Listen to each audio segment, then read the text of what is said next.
मैं सतीश चंद्रा, आपका जाना पहचाना नाम शख्सियत, आपके समक्ष हाजिर है लेकर नया दृश्य, जिसके चैप्टर का नाम है मौलिकता की ओर यात्रा। हमने प्रण किया है कि आपको आपके उस वास्तविक रहस्य से परिचय कराते हैं जिसे अक्सर छिपा लिया जाता है। आज का दृश्य थोड़ा बड़ा होने वाला है। यदि समय ना हो तो डाउनलोड करके सुनना काफी बढ़िया रहेगा। तो करते हैं शुरू। सभ्यता के उदय से ही तारों से भरे आकाश का दृश्य, तारों और ग्रहों की गति, ऋतुओं के परिचित परिवर्तन और बाढ़ और बिजली गिरने जैसी मानव नियंत्रण और भविष्यवाणी से परे प्राकृतिक घटनाएं निश्चित रूप से मानव मन में आश्चर्य और विस्मय की भावना पैदा करती रही होंगी। सामान्य अवलोकन और सामान्य अनुभव से पता चलता है कि सूर्य सहित सभी तारे 24 घंटे में पृथ्वी के चारों ओर एक परिक्रमा पूरी करते हैं। इस प्रकार भूकेंद्रीय, पृथ्वी केंद्रित विश्व की अवधारणा अनादिकाल से अस्तित्व में आई है। बाद में, विशेषकर यूरोप में, इसने शक्तिशाली धार्मिक कट्टरवाद का रूप ले लिया। हालांकि ग्रह और चंद्रमा इस धारणा के अपवाद प्रतीत होते हैं, लेकिन इन अपवादों को सामान्य नियम में मामूली सुधार के रूप में समझा गया। दरअसल पृथ्वी की परिक्रमा करने वाले ग्रहों के व्यापक और जटिल मॉडल, जिन्हें एपिसाइकल नामक ज्यामितीय आकृतियों के माध्यम से दर्शाया जाता है, ईसा पूर्व पहली शताब्दी में ही यूनानियों द्वारा तैयार कर लिए गए थे। 17वीं शताब्दी के वर्षों में प्रतिभाशाली डेनिश खगोलशास्त्री टाइको ब्राहे द्वारा किए गए सावधानीपूर्वक और व्यवस्थित प्रेक्षणों, जो उस समय तक किए गए सबसे सटीक प्रेक्षण थे, भूकेंद्रीय मॉडल की अवधारणा को गंभीर झटका दिया, जो सभी खगोलीय पिंडों के एक स्थिर पृथ्वी के चारों ओर घूमने की बात करता था, और इसके अस्वीकरण का मार्ग प्रशस्त किया।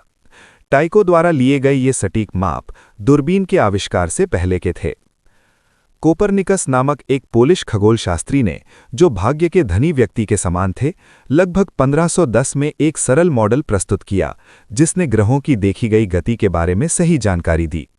इस मॉडल में सूर्य को केंद्र में रखा गया था, जिसके चारों ओर सभी ग्रह वृत्ताकार पथों में परिक्रमा करते थे। ये क्रांतिकारी अवधारणा, जिसका बाद में विज्ञान, दर्शन और धर्म पर बहुत बड़ा प्रभाव पड़ा, 1543 में कोपरनिकस की मृत्यु के समय तक पूरी तरह से प्रकाशित नहीं थी।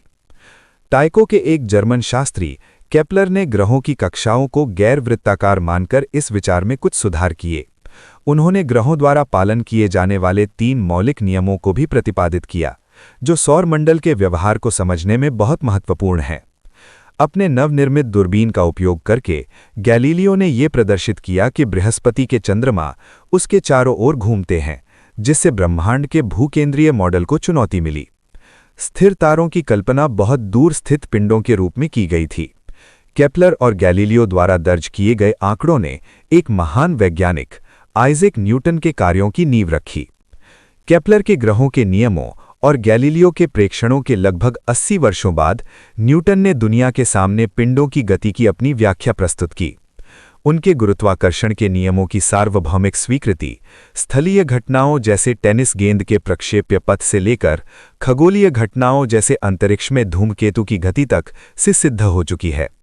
न्यूटन ने यह भी महसूस किया कि चूंकि गुरुत्वाकर्षण की प्रकृति एक आकर्षक बल है, इसलिए तारों का एक स्थिर और सीमित वितरण निश्चित रूप से ढह जाएगा, जो प्रेक्षणों के विपरीत है। ब्रह्मांड के बारे में सोचते समय मन में स्वतः उत्पन्न होने वाले मुख्य प्रश्न ये हैं: इस ब्रह्मांड की उत्पत्ति कैसे हुई और इसका अंत कैसे होगा, और क्या अंतरिक्ष और समय परिमित हैं या अनंत? अधिकांश संस्कृतियों में ब्रह्मांड की उत्पत्ति की पौराणिक कहानियों में ये कल्पना की गई है कि ब्रह्मांड की रचना एक समय शून्य में हुई थी, जिसका अर्थ है कि चारों ओर सिर्फ शून्य ही था। इसके विपरीत एक स्थिर और अपरिवर्तनीय ब्रह्मांड की अवधारणा भी एक आकर्षक संभावना प्रस्तुत करती है, क्योंकि इस मॉडल में ब्रह्मांड की शुरुआत और अंत अर्थहीन हो जाते हैं। हिंदुओं ने दोलनात्मक ब्रह्मांड की संभावना की परिकल्पना की है। यहाँ ये कहा गया है कि चक्रीय ब्रह्मांड की अवधारणा को उसके चरम शिखर तक पहुंचाया जा सकता है, लेकिन ये अच्छा विचार नहीं है। इटली के गणितज्ञ और दार्शनिक ब्रूनो ने एक स्वाभाविक प्रश्न उठाया कि अंतरिक्ष किस दिशा में फैलता है, और यदि अंतरिक्ष की कोई सीमा या हद नहीं है तो उसके परे क्या है। ब्रूनो का एक और सवाल ये था, यदि सृष्टि का अस्तित्व केवल सीमित समय पहले ही हुआ है तो उससे पहले क्या था। 1600 में ब्रूनो को एक शाश्वत और अनंत ब्रह्मांड के अपने विचार को खुलेआम प्रचार करने के लिए जिंदा जला दिया गया था। तर्क के युग से पहले 18वीं शताब्दी में मुख्य धारा या परंपरा से हटकर ऐसे विचारों के लिए तर्क देना काफी खतरनाक था। 1610 में केपलर ने एक अभूतपूर्व तर्क का सहारा लेते हुए कहा कि ब्रह्मांड में तारों की संख्या सीमित होनी चाहिए। यदि ब्रह्मांड अनंत है और चमकते तारों से समान रूप से आबाद है, तो प्रत्येक दृष्टि रेखा समान रूप से चमकदार होनी चाहिए और तारों के बीच का कोई भी अंतराल किसी तारे की सतह पर समाप्त होना चाहिए, और तब रात्रि का आकाश एक अंधेरा स्थान नहीं होना चाहिए। स्पष्ट है कि ऐसा नहीं होता है, इसलिए इस प्रारंभिक परिकल्पना को छोड़ देना चाहिए। इसी बात को ध्यान में रखते हुए केपलर ने तर्क दिया कि हम एक सीमित ब्रह्मांड में रहते हैं। न्यूटन के समकालीन और धूमकेतुओं के अध्ययन के लिए प्रसिद्ध ब्रिटिश खगोलशास्त्री ई हैली और 19वीं शताब्दी के जर्मन खगोलशास्त्री डब्ल्यू ऑल्बर्स ने इस बिंदु पर आगे चर्चा की। एक स्थिर ब्रह्मांड में दूर के तारे हमेशा गैसों के आवरण के पीछे नहीं रह सकते, क्योंकि अंततः इन गैसों द्वारा अवशोषित प्रकाश भी पुनः उत्सर्जित होगा।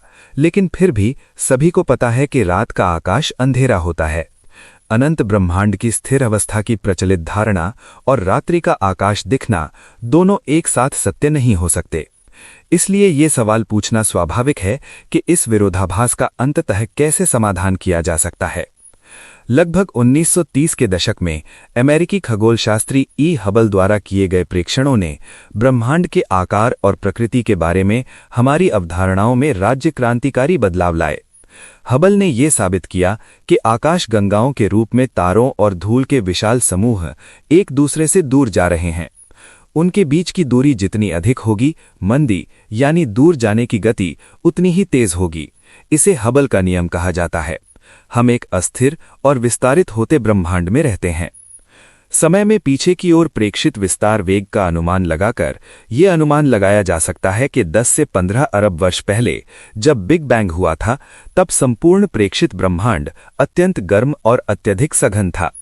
इस विस्फोट की गतिज ऊर्जा ही ब्रह्मांड के विस्तार के लिए जिम्मेदार है। इस विस्तार वेग को दूर की आकाशगंगाओं से आने वाले प्रकाश में उत्पन्न होने वाले रेड शिफ्ट के माध्यम से मापा जाता है। आकाशगंगा जितनी दूर स्थित होगी, इस विस्थापन का मान उतना ही अधिक होगा। रेड शिफ्ट की इस घटना से ये समझने में मदद मिलती है कि रात में आकाश अंधेरा क्यों होता है, क्योंकि बहुत दूर की आकाशगंगाओं से आने वाला प्रकाश रेड शिफ्ट के कारण स्पेक्ट्रम की दृश्य सीमा से बाहर निकलकर अवरक्त सीमा में चला जाता है। ब्रह्मांड की सीमित आयु से भी एक महत्वपूर्ण परिणाम निकलता है।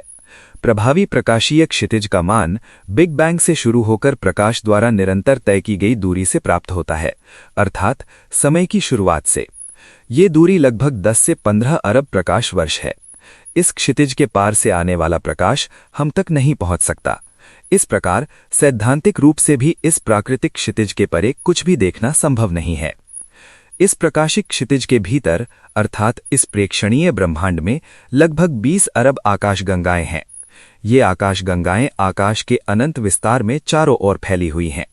वे संख्या में इतने कम हैं और एक दूसरे से इतनी दूर हैं कि वे रात के आकाश को रोशन नहीं कर सकते। जी गैमोव नामक एक रूसी अमेरिकी भौतिक विज्ञानी, जो एक प्रसिद्ध लोकप्रिय विज्ञान लेखक भी थे, 1940 के दशक में ब्रह्मांड की जन्म पीड़ा से उत्पन्न होने वाले एक मंद प्रकाश के बारे में अपनी भविष्यवाणी प्रस्तुत की थी। गैमोव के तर्क के अनुसार बिग बैंग के समय भी विकिरण बिग फ्लैश के रूप में उत्सर्जित हुआ होगा। इस बड़ी चमक के धुंधले अवशेष के रूप में विकिरण अभी भी माइक्रोवेव रेंज में मौजूद होना चाहिए, जिसे ब्रह्मांडीय पृष्ठभूमि विकिरण नाम दिया गया है।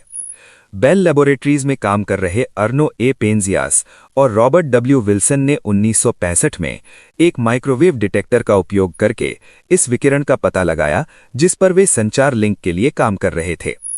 अब हम अणुओं, परमाणुओं और उपपरमाणु कणों की सूक्ष्म दुनिया पर अपना ध्यान केंद्रित करते हैं।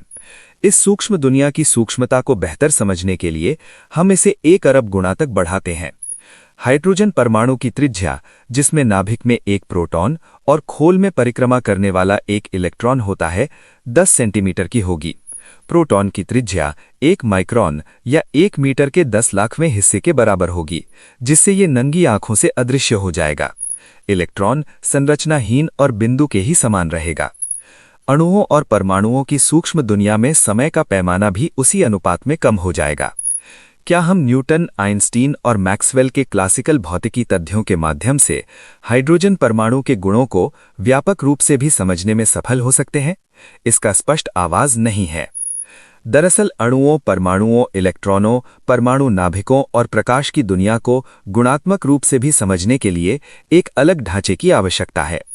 सारांश ये है कि रोजमर्रा के जीवन के अनुभवों पर आधारित हमारी अंतर्ज्ञान और सामान्य ज्ञान आवश्यकता पड़ने पर सापेक्षता के सिद्धांत के साथ ग्रहों, तारों, आकाशगंगाओं और यहाँ तक कि पूरे ब्रह्मांड के व्यापक विशेषताओं और संरचनाओं को समझने में बहुत अच्छी तरह से काम करते हैं।